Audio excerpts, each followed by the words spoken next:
I think our strongest power is our humans, our people, our human resources. The way the world is going, we already can see, based on even our population growth and the number of young people we have in Africa, that we will be able to power the world with the people that we have. Ethiopia just lit up Africa's largest dam. Mozambique is investing $6 billion in a new hydroelectric project.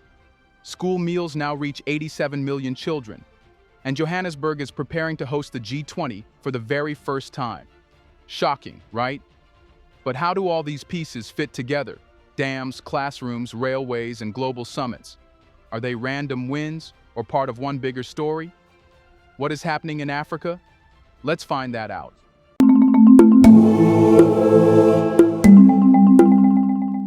What happens when a continent that has lived for decades in the shadow of blackouts suddenly takes control of its own light? That is the question that defined Africa's 2025. Electricity has always been more than wires and switches here. It is the dividing line between survival and possibility. And now that line is being redrawn. Take Ethiopia, for instance. When the turbines of the Grand Ethiopian Renaissance Dam finally began spinning this year, it was not just a local victory. It was the loudest statement yet that Africans would no longer wait for outsiders to dictate when their factories hum or when their villages glow. With over 5,000 megawatts of generating capacity, the dam represents more power than some entire regions of the continent currently consume. For Ethiopia, it means industry without compromise. For the Horn of Africa, it means bargaining power in a neighborhood long dominated by dependency. In Mozambique, the announcement of the $6 billion Mfanda and Kua project reverberated across southern Africa. This dam on the Zambezi River is more than just concrete poured into a riverbed. It is a pipeline of hope, promising jobs during construction, electricity for millions afterward, and a reliable export commodity for a country too often trapped by cycles of aid and crisis. Southern Africa has known rolling blackouts, but the vision here is one of rolling prosperity. These headline projects do not stand alone. They are part of a larger current, a continental mission aptly named Mission 300. Backed by African financial institutions and global development partners, its aim is breathtaking in scale: to connect 300 million Africans to reliable power within just 6 years. Imagine what that means. Millions of homes swapping kerosene lamps for clean bulbs, hospitals running life-saving equipment without interruption, and farmers refrigerating produce instead of watching it rot. The ripple effects reach every corner of daily life, and it is not just the mega dams. Across Uganda's West Nile, the Atuka Solar Power Station is rising with its 24 megawatts of clean energy. In North Africa, solar imports are breaking records, feeding grids that once strained under urban demand. In South Africa, new low-carbon infrastructure financing is setting the stage for a greener energy mix. Everywhere, the narrative is shifting. Africa is no longer begging for scraps of power. It is building its own future, kilowatt by kilowatt. Yet this revolution is not only about technology or money, it is about dignity. For decades, energy poverty was treated as a fact of life on the continent, something the world accepted but never solved. Children studied under streetlights, mothers cooked over smoky fires, and businesses staggered under unreliable grids. 2025 marks the year when those images began to fade into history. Power here is not just electricity, it is empowerment, the right to decide one's own destiny. But power is never an end in itself. When the lamps come on, the real question emerges. What do people do under that light? For children, it means homework done in peace. For parents, it means longer working hours and safer nights. For entrepreneurs, it means welding machines sparking into life. Power unlocks potential, but potential must be fed and guided to grow. And that is where Africa's second revolution of 2025 begins, not in turbines or solar fields, but in classrooms and kitchens. So the next question we must ask is this: once the lights are on, how do you ensure that the people under them have the food and education they need to truly flourish? When the lamps glow and the machines whir, electricity opens the door to possibility. But possibility cannot walk far on an empty stomach. That is why Africa's next leap in 2025 has been just as revolutionary as the surge in power, the bold decision to feed both minds and bodies. The numbers tell part of the story. 87 million African children now receive school meals, a figure unthinkable just a few years ago. But behind the numbers are lives transformed. A child who once went to class distracted by hunger can now sit upright, energized, and eager to learn. Attendance has soared in countries like Sierra Leone and Benin, where classrooms once thinned out by noon as children left to scavenge food. Now, they stay, learn, and dream. This is not charity. It is strategy, an investment in human capital as essential as any dam or railway. What makes this transformation unique is how local it has become. Rather than relying on foreign grain ships, governments are increasingly buying food from their own farmers. Smallholder maize growers in Sierra Leone now supply schools directly. Rice farmers in Benin have steady contracts with their governments, replacing uncertainty with security. This local procurement has created a circular economy. Farmers gain steady income, schools secure reliable food, and children benefit from meals that reflect their own culture and diet. In one stroke, hunger is fought, farmers are empowered, and economies are strengthened from the ground up. But feeding the stomach is only half of the picture. 2025 has also shown Africa's determination to feed the mind with knowledge adapted to its realities. Enter the rise of edtech innovations. In rural Malawi, AI-powered advisors are helping farmers decide which drought-resistant seeds to plant, giving them real-time information in local languages. In Kenya, mathematics apps designed in Swahili are reaching children who previously struggled to connect with English-based curricula. In Nigeria, digital platforms are creating interactive classrooms that don't stop when teachers leave for the day. These technologies are not copy-pasted imports. They are tools shaped for African contexts. They thrive because the groundwork has been laid by expanded internet access and, critically, the new wave of electricity supply. Without power, the tablet is just plastic. With it, it becomes a window into the world. And because these platforms are mobile first, they adapt naturally to Africa's mobile culture, where phones outnumber bank accounts and even villages without paved roads have mobile towers nearby. Nutrition and education reinforce each other in a virtuous cycle. A well-fed child concentrates better. A better educated child breaks cycles of poverty. Parents once hesitant to send their children to school when food was uncertain now view education as an immediate benefit, not just a distant promise. This subtle shift in perception may be one of the most powerful legacies of 2025, as schools are seen not only as centers of learning, but as anchors of community well-being. Yet as inspiring as this progress is, it raises a deeper question. Education and food secure the future of individuals, but how does a continent ensure that these individuals can move, trade, and connect across vast distances?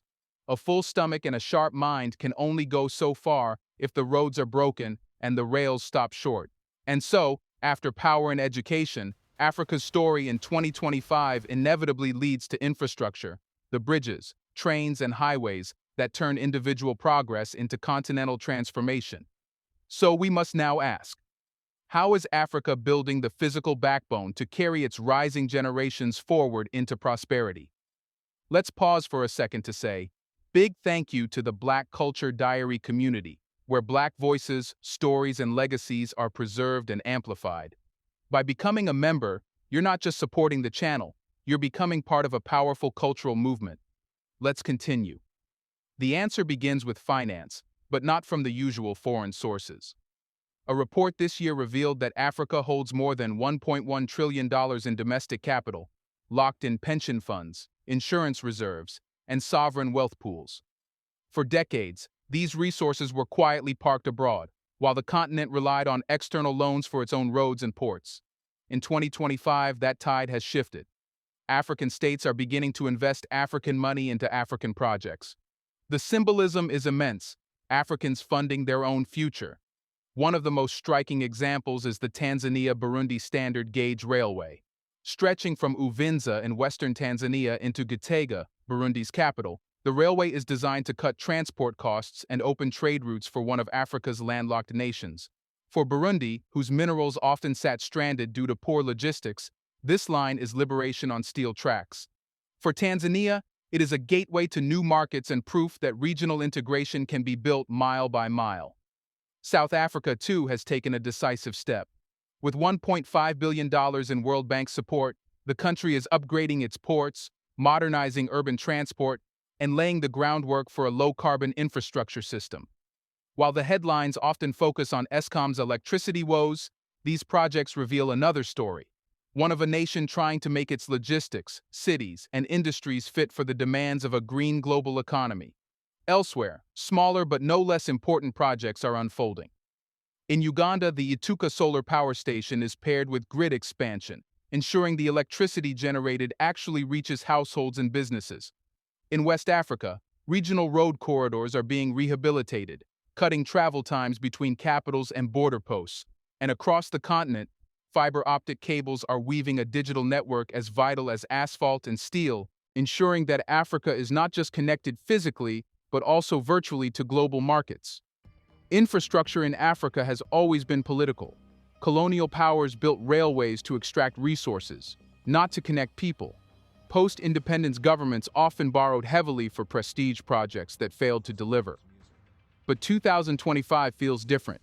The projects emerging now are practical, rooted in trade corridors, local industries, and integration plans like the African Continental Free Trade Area (AFCFTA). They are less about monuments and more about mobility. And yet, as concrete is poured and steel is laid, one cannot escape the bigger picture. Africa is no longer building in isolation. These railways, highways, and ports are not just domestic lifelines but regional arteries. They position the continent to trade more with itself, a long-held dream that has often been frustrated by poor infrastructure. They also prepare Africa to host the world, whether in commerce, culture, or diplomacy. Which brings us to the question that now hangs over the year. If Africa is finally feeding its people, educating its youth, and building the infrastructure to carry prosperity across borders, how will it present itself on the world stage? The answer lies in the continent's growing role in global events, none more symbolic than the historic G20 summit in Johannesburg. Here's a reminder to please like and share the video and subscribe to our channel to watch more videos on Black culture, history, civilization, and identity. Let's continue now. If railways and highways connect Africa to itself, then diplomacy and global summits connect Africa to the wider world. That is why 2025 has felt like a curtain rising, not just on Africa's infrastructure, but on its presence in the global theater. The year is marked by a historic moment. Johannesburg hosting the G20 summit, the first ever held on African soil. For decades, Africa was treated as a backdrop in these conversations, often spoken of, but rarely spoken to. This year, the stage is different. Leaders of the world's most powerful economies are flying into Johannesburg, not to announce aid packages, but to sit at a table set by Africa itself. The symbolism is impossible to miss. A continent long framed as dependent is now recognized as indispensable. The timing could not have been better. With power projects electrifying millions and railways opening trade corridors, Africa is arriving at the G20 with tangible achievements, not abstract demands. The message is clear. The continent is not just asking for inclusion, it is bringing something to the table: energy, markets, resources, and above all, a vision of collective development. The Africa Climate Summit in Addis Ababa, held earlier this year, previewed this assertiveness. Leaders stood shoulder to shoulder, declaring that Africa does not want charity to cope with climate change. Instead, it wants investment in its renewable energy, in its carbon markets, and in its green technologies. The Addis Summit was not a plea, it was a proposal. And now, at the G20, that same posture carries forward, Africa as a partner, not a patient. The world is also seeing Africa's rise reflected in culture and sport. Rwanda is hosting the UCI Road Cycling World Championships, the first time the event has ever come to Africa. Egypt is preparing for the men's hockey Africa Cup of Nations, a platform that doubles as a qualifier for the world stage. These are not simply games. They are proof that Africa can organize, attract, and inspire global audiences. They are soft power extensions of the same story told by dams, schools, and railways, that Africa has both the will and the capacity to lead. Even in finance, Africa is playing a larger role. The African Union's seat at the G20 is no longer ceremonial. It has become a voice shaping debates on debt relief, trade rules, and global governance. When Djibouti's Foreign Minister Mahmoud Ali Yusuf took the reins of the African Union Commission this year, he did so with the mandate of steering the continent through these global negotiations. He is not just representing 55 nations, he is representing a continent that now knows the value of its collective bargaining power. Yet the question lingers, what does this global recognition mean at home? Hosting the G20 and staging world sports events brings prestige, but prestige alone cannot feed citizens or heal economies. The true test is whether Africa can translate its global platform into domestic prosperity. Will investments promised at the summit flow into African industries? Will new trade agreements strengthen African farmers and entrepreneurs rather than undercut them? These are the questions leaders face as the cameras leave Johannesburg, and that is where the story turns next. Because global recognition is only meaningful if it supports Africa's deeper goal, true independence, self-sufficiency, and the ability to dictate its own destiny. The final piece of this puzzle, then, is not how the world sees Africa, but how Africa sees itself, and where it is determined to go from here. Global recognition is powerful, but it is only the beginning. The deeper question Africa faces in 2025 is not whether the world will finally acknowledge its rise, but whether the continent itself can sustain and shape that rise on its own terms. After all, summits end, lights fade, and headlines shift. What remains is the daily work of building independence, economic, political, and cultural, so that no reversal of fortune can undo the gains of this year. The signs of that independence are already emerging. Across the continent, governments are refusing to repeat the old cycle of dependence on foreign aid. Instead, they are mobilizing domestic resources, unlocking pension funds, anchoring sovereign wealth into infrastructure and industry. This move toward homegrown financing is revolutionary because it shifts the balance of power. For the first time in modern history, Africa is beginning to invest in Africa with its own capital, reducing the leverage of outside creditors who once dictated the continent's pace of development. But independence is not just financial, it is industrial. One of the clearest trends of 2025 has been the pivot toward value addition. Where raw cocoa was once shipped from West Africa in sacks, governments are now building processing plants to export chocolate, not beans. Where bauxite and cobalt were once shipped as ore, smelters and refineries are being planned so that finished metals and the jobs they create remain in Africa. This industrial shift is slow, contested, and often opposed by foreign companies that profited from the status quo. Yet it represents the truest measure of sovereignty, the ability to dictate not just what is produced, but where and how. Agriculture is another frontier of independence. Rising food insecurity has forced a reckoning. Instead of waiting for emergency imports, nations are investing in irrigation, seed research, and regional grain reserves. In Burkina Faso and Ghana, local rice initiatives are challenging the dominance of Asian imports. In Kenya and Nigeria, programs for climate-resilient maize and cassava are being scaled up, reducing the risk of hunger when droughts strike. This focus on food sovereignty is as political as it is practical. A nation that feeds itself cannot be cornered by trade disruptions or used as a pawn in global supply chains. Culturally, too, Africa's independence is flowering. Music, film, and fashion from Lagos, Nairobi, Johannesburg, and Dakar are no longer niche exports but global phenomena. Streaming platforms carry Afrobeats to the United States, Nollywood movies to Europe, and South African streetwear to Asia. These are not mere cultural products. They are statements of identity. They prove that independence is not only measured in megawatts or megatons, but also in the power to tell one's own story to the world. Still, independence is never secured without challenge. Powerful nations will not easily accept Africa stepping out of the shadow of dependency. Trade negotiations, debt restructuring, and foreign investment often come with strings attached, subtle attempts to keep the continent tethered. But 2025 has revealed something different in Africa's tone. A willingness to walk away from lopsided deals, to reject contracts that strip resources, and to build alternative partnerships with whoever respects its terms. This posture may invite friction, but it is also the surest sign that the continent has learned from history. The road ahead, then, is not guaranteed to be smooth. There will be setbacks, contested elections, and economic pressures. Yet the momentum of 2025 feels irreversible. Power has been harnessed, children have been fed, infrastructure is rising, and the global stage has been claimed. Now comes the most difficult task, making all of it last, knitting it into a permanent fabric of sovereignty that no external storm can unravel. So the final question is not whether Africa will rise. That is already happening before our eyes. The question is how far Africa is prepared to go in defending the independence it is carving out. Because for the first time in generations, the continent holds the pen in its own hand, ready to write the next chapter of its destiny. Do you believe Africa's rise in 2025 is unstoppable? Which matters most for independence, power, food, or industry? Let us know in the comment section. Is the world ready for an Africa that sets its own terms? Do you want to watch more videos like this one? If so, subscribe to our channel and press the bell icon next to it.